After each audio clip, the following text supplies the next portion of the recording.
함께 하나님의 말씀을 나누겠습니다. 오늘 주신 하나님 말씀은 고린도후서 2장 14절부터 17절까지 말씀입니다. 고린도후서 2장 14절부터 17절까지 말씀, 우리 한 절씩 교독하고 나머지 17절은 함께 합독하도록 하겠습니다. 제가 먼저 받들어 읽겠습니다. 항상 우리를 그리스도 안에서 이기게 하시고 우리로 말미암아 각 처에서 그리스도를 아는 냄새를 나타내시는 하나님께 감사하노라.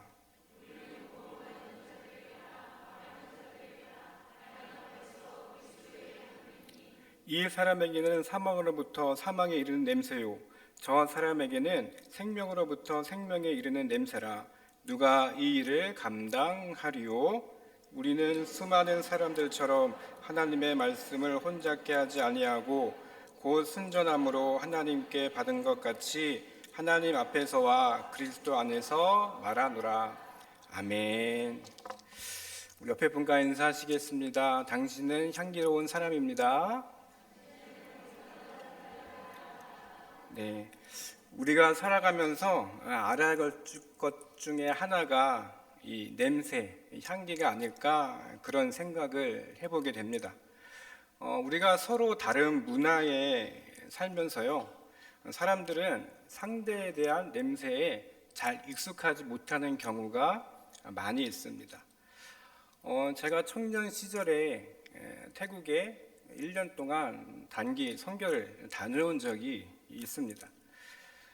제가 사라불이라는 도시에서 사역을 했었는데, 이 사라불이라는 도시는 이 방콕에서 차로 2시간 정도 떨어져 있는 도시입니다. 우리나라 같으면 도시를 이동할 때 대부분 대중교통, 버스나 기차를 이동하지만, 태국에선 대부분 버스도 있지만 미니밴 같은 차량을 이용해서 각 지방을 이동을 하는 경우가 흔합니다. 제가 사라부리에서 방콕으로 이동할 때 이 미니밴에 탑승을 했어요. 탑승을 하고 창가 쪽에 앉아서 너무 피곤한 나머지 잠깐 잠이 들었는데, 제 옆에 어떤 태국인 아주머니가 제가 잠든 사이에 앉아 계셨습니다. 제가 눈을 잠자리에서 깬 상태에서 그 아주머니께서 제게 질문을 하시는 거예요. 당신을 보니까 태국 사람은 아닌 것 같다, 그 질문을 하시더라고요. 저는 아무 말도 안 했습니다. 여러분이 보실 때 제가 태국 현지에 있었으면 태국 현지에 갔을까요? 다녀오신 분들은 비슷한 것 같은데요, 아마 그런 생각을 하시지 않을까 생각이 듭니다. 그 아주머니에게 오고 가는 대화 속에 태국말도 하고 영어도 하고 이것저것 쓰면서 함께 대화를 했어요. 그러면서 그 아주머니가 하시는 말씀이, 당신은 딱 보니까 한국 사람 같다, 그렇게 이야기를 하시는 거예요. 제가 물었습니다. 제가 어떻게 한국 사람이라는 것을 아셨어요? 그렇게 묻자 그분이 방콕에서 주로 장사를 하셨습니다. 한국 사람, 중국 사람, 일본 사람들을 상대로 장사를 하시는데, 중국 사람들은 아주 특유의 강한 냄새가 나가지고 중국 사람은 아닌 것 같아요.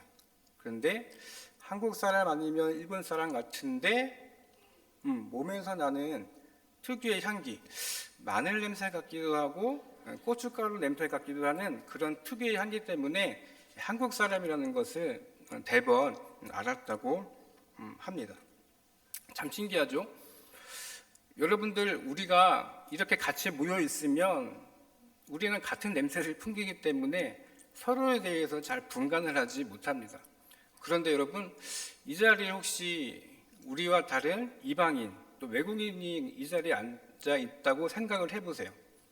우리가 눈을 감고 있어도 외국인이 지나가면 그 외국인의 특유의 향기 때문에 금세 이 자리에 이방인이 왔구나, 뭔가 특이한 사람이 왔네, 그런 것을 금세 눈치챌 수가 있습니다. 반대로요, 우리가 외국에 나가서 한번 경험해 보셨을 거예요.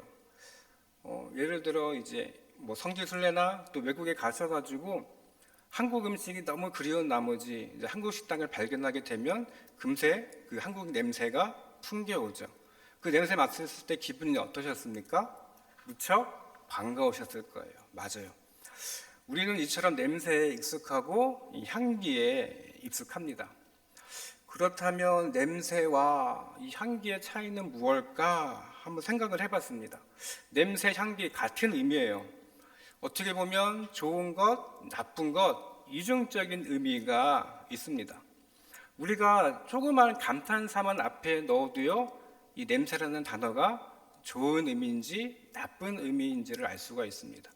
예를 들어, 어우 냄새! 그러면 어떤 표시예요? 무언가 부정적인 의미입니다. 아, 냄새 좋다 그러면 어때요, 여러분? 좋은 의미죠? 맞습니다. 그리고요, 사람들에게도 이 냄새를 붙이면요, 참 의미가 많이 바뀌는 것 같습니다. 여러분, 상대방에게 이렇게 질문해 보세요. 당신은 냄새 나는 사람입니다. 얘기해 보세요. 어떨까요, 반응이? 아니, 이 사람이 내가 무슨 냄새가 나나? 그렇게 판단하실 거예요. 그런데 당신은 향기 나는 사람입니다 라고 표현을 해보세요. 어떠세요? 받아들이는 사람의 기분이? 좋습니다. 맞아요. 이처럼 냄새는요, 두 가지 의미가 있습니다.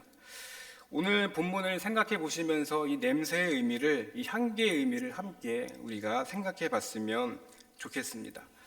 오늘 14절을 보시면 이 본문에서 이렇게 말씀하죠. 우리 고린도후서 2장 14절 한번 같이 읽어보겠습니다. 시작.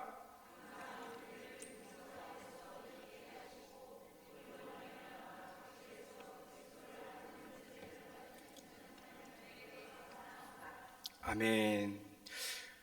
우리가 예수님을 전해야 하는 것, 중요하다는 것 잘 아십니다. 그런데 그에 앞서 우리가 성도로서 하나님 앞에 부름을 받은 귀한 존재입니다. 우리 주변에는요, 익숙하지 않는 냄새, 다른 사람에게서도 나는 그런 냄새까지도 표현할 줄 아는 그러한 그리스도의 향기가 우리 가운데 있어야 합니다. 여러분, 냄새가 냄새를 덮죠. 여러분, 악취날 때 무엇을 뿌리십니까? 방향제를 뿌리면 그 악취가 사라집니다. 맞습니다. 예수님도 우리를 용납하시고 우리를 포용하시고 우리를 사랑으로 함께 하셨습니다.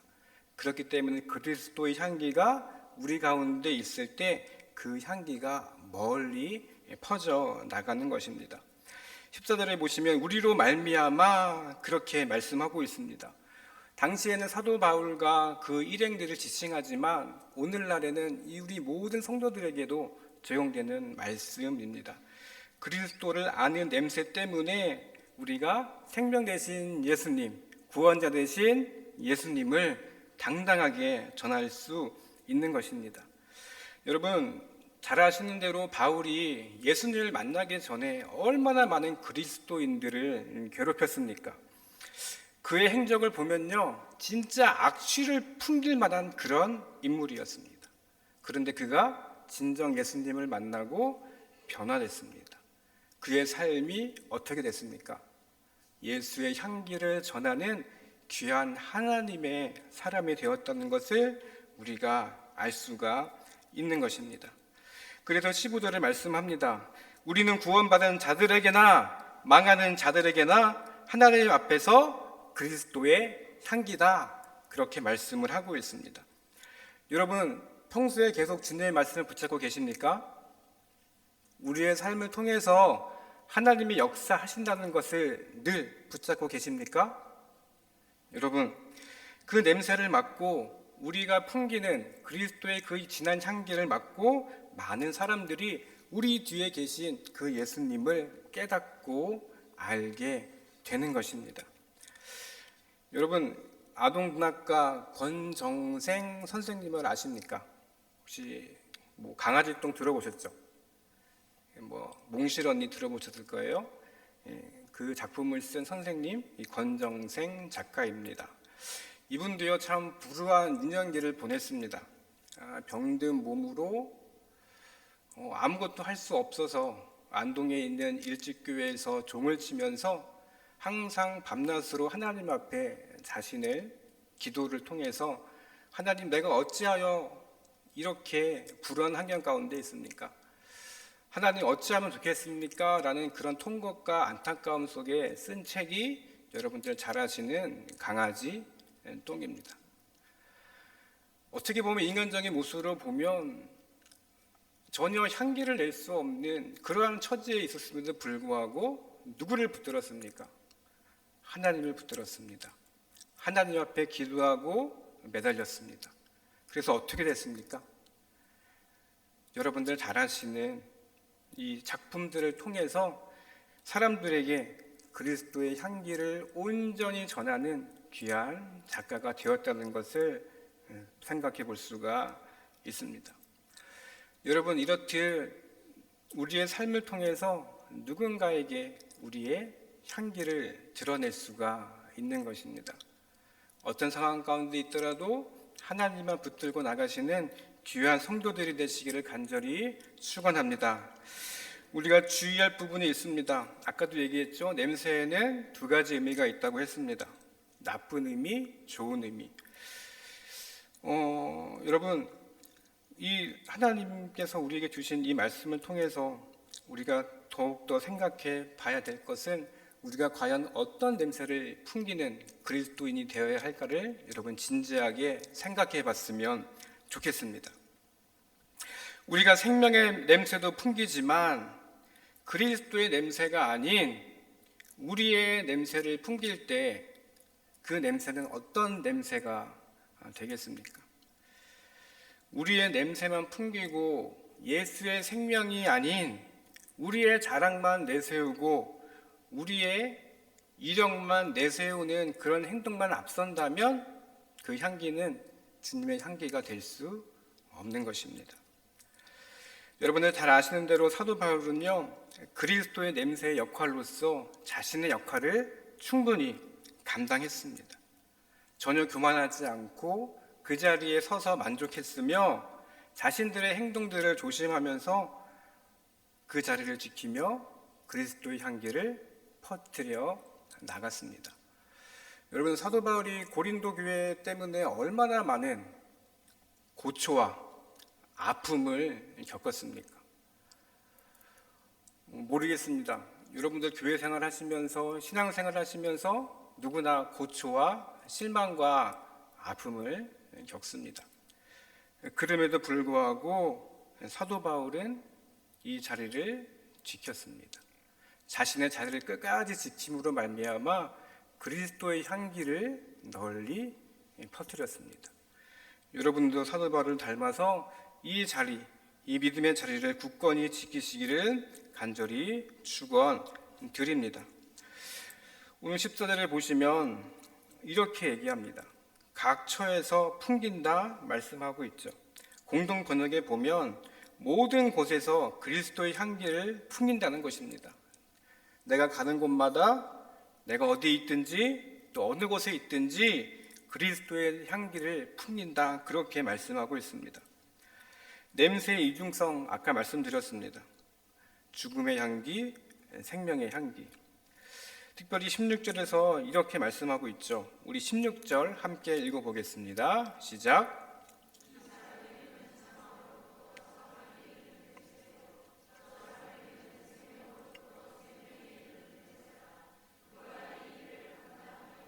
아멘.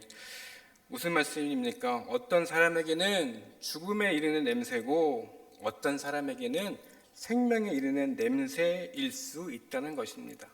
그리스도의 향기가 받아들이는 사람의 입장에 따라서 생명의 향기, 죽음의 향기가 된다, 그렇게 말씀하고 있습니다. 여러분 한번 생각해 보십시오. 여러분들에게는 이 그리스도의 향기가 어떤 냄새로 다가오십니까?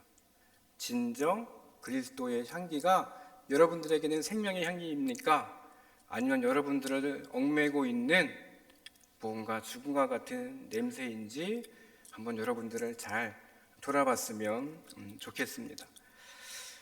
여러분, 받아들이는 사람에 따라서 그리스도의 향기는요, 생명의 향기가 될 수도 있고 죽음의 향기가 될 수도 있는 것입니다. 그런데 재미있는 것은요, 본문에서는 사망의 냄새를 먼저 말씀하고 있습니다. 모든 사람들에게, 모든 사람들을 위해서 그리스도의 생명이 다 주어졌지만 그것을 받아들이는 사람은 제한되어 있다는 것을 말씀합니다. 여러분들 잘 아시는 대로 택함을 받은 사람은 있지만 그 생명의 말씀을 받아들이는 사람들은 정해져 있다는 것이죠. 당시 로마 제국에서는 전쟁에 승리하면 개선하는 군대의 개선식이 있었습니다. 군대가 들어올 때 이렇게 승리를 축하하는 상을 당시 로마 제국에서는 피웠어요. 여러분, 승리하고 돌아오는 이 개선 행렬에게 향기를 피웁니다. 전쟁에서 승리하면 반드시 전리품과 포로들이 따라오게 마련입니다. 자, 전쟁에서 이기고 돌아오는 장군들 또 병사들에게 이 향기는 어떤 향기일까요? 내가 승리했다. 내가 이겼다. 무언가 자신감도 충만하고 앞으로 우리 군대는 어디를 가서든지 승리할 것이다. 그런 당당함이 이 사람들에게 느껴졌을 것입니다. 그런데 반대로 포로들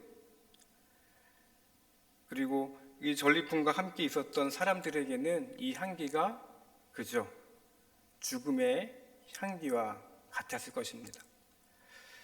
야, 우리가 이제 적의 적군 이 수도에 들어왔구나. 이들의 도시에 들어왔구나. 우리는 언제 죽게 될 것인가. 그러한 초조함들이 이 개선하는 사람들의 향기를 통해서 나타난 것입니다. 여러분, 그만큼요, 받아들이는 사람의 입장에 따라서 그리스도의 향기는 생명이 될 수 있고 그리고 죽음이 될 수가 있는 것입니다. 중요한 것은 우리에게 그만큼 큰 권세가 있는 겁니다. 어떤 권세일까요? 여러분들이 담대하게 주님의 말씀을 전할 수 있는 그런 큰 권세가 여러분들 가운데 있는 것입니다. 우리가 그리스도의 향기로 충만하잖아요. 충만하면 우리가 주의 복음을 전할 때 받아들이는 사람들은 받아들입니다. 여러분 주저하지 마시고 할 수 없다 하지 마시고 누군가는 전해 들을 그 귀한 복음에 대해서 기꺼이 여러분들 그 말씀을 선포하시는 귀한 우리 고락교회 성도들이 되시기를 간절히 부탁을 드립니다. 여러분, 우리는요 생명의 비밀을 갖고 있는 귀한 존재입니다. 생명의 비밀의 향기를 정말 풍기는 귀한 존재임을 여러분들 마음속에 꼭 새기시기를 바랍니다. 여러분, 고린도 후서는요 사도 바울이 자신의 사도권을 방어하기 위해서 쓴 책입니다. 잘 아시겠지만 이 사도 바울을 비방하는 사람들이 고린도 교회에 많이 있었습니다. 그래서 곰곰이 생각해 봤습니다. 야, 이 그리스도의 냄새와 이게 무슨 상관이 있을까 한번 생각을 해봤습니다. 그런데 사도 바울은 16절에 이렇게 말씀합니다.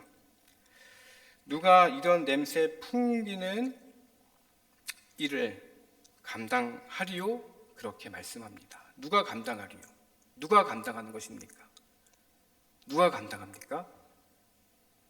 바로 사도 바울을 비롯한 우리가 감당한다는 것을 사도 바울은 말씀을 하고 있는 것입니다. 누구의 일이기 때문에? 우리의 일이기 때문에 우리가 한다는 것입니다. 여러분, 이 일들을, 이 귀한 복음의 일들을 그냥 대충 가짜들이 이 일을 하겠습니까? 못합니다. 우리니까 이 일을 한다는 것입니다. 당시에 바울과 그 일행들이 이 중대한 일을 맡았지만 현재를 사는 지금 우리도 동일하게 이 중요한 일을 맡고 있습니다. 여러분들 십자가의 능력을 다 믿으시죠? 다 경험하셨을 겁니다. 그 십자가의 비밀을 알고 주님께서 내게 주신 그 은혜를 아는데 여러분, 내가 가만히 있을 수 있겠습니까? 생명의 비밀을 모르는 사람들, 그 진리를 모르는 사람들은요, 담대하게 이 일을 전할 수가 없는 것입니다. 사도 바울과 같은 사람, 하나님을 진실로 따르는 사람이 충성합니다. 가짜는요, 어려울 때 떠납니다. 진짜가 아닌 사람들은요, 자신에게 손해가 되면 떠나고 마는 것입니다. 난세에 영웅이 나온다는 말이 있죠. 어려운 가운데 진짜가 등장해서 이 일들을 해 나갈 수 있다는 것을 사도 바울은 다시 한번 강조하고 있는 것입니다. 여러분, 예수님이 여러분들의 생명임을 늘 고백하십니다. 그 냄새와 향기가 끝까지, 세상 끝까지 전할 그 일에 여러분들을 부르셨습니다. 아까도 얘기했습니다. 더 큰 향기가 악취를 몰아냅니다. 더 큰 향기가 나쁜 향기를 포용합니다. 여러분들은 그러한 귀한 향기로운 사람들이 되셔야 합니다. 그래서 그리스도의 향기를 더욱더 풍기는 그러한 시대적 사명 속에 여러분들은 지금 살고 계십니다.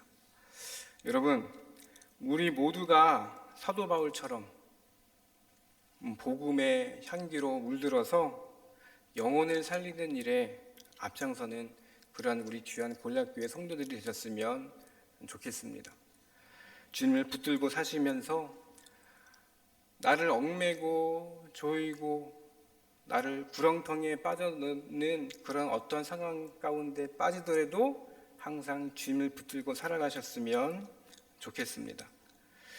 그래서 우리가 주님을 붙들고 살아감으로 말미암아 귀한 향기 나는 귀한 성도가 되시기를 주님의 이름으로 간절히 축원드립니다. 기도하겠습니다.